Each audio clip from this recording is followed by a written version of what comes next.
يبدو أن يلتحق بنا الآن أيضا نجم من نجوم الكرة العربية والمغاربية أيضا ومنتخب المغرب. إذن معنا إذن الكابتن بونو، النجم الذي غير أشياء كثيرة أيضا في نادي الهلال، خاصة المنظومة الدفاعية. يعد مدافع من بين المدافعين وليس حارس فقط الخبرة.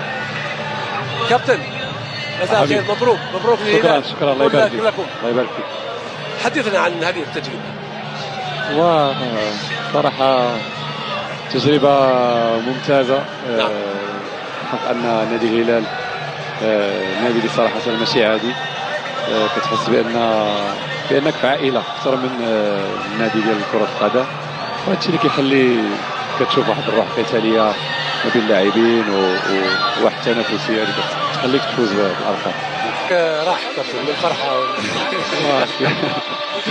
لا نأخذ كثير من وقتك. هذا أول لقب تفوز به؟ أول بطولة؟ الله يهديك. الله يهديك.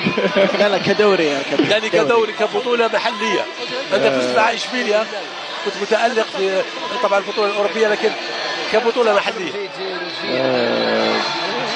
حضرت اللقب مع نادي الوداد مع اتلتيكو مدريد، ولكن هذا اللقب يعني كنت يعني لعبت كاع المباريات، كان عندي واحد الدور مختلف. نعم. فبالنسبة لي إنجاز مهم.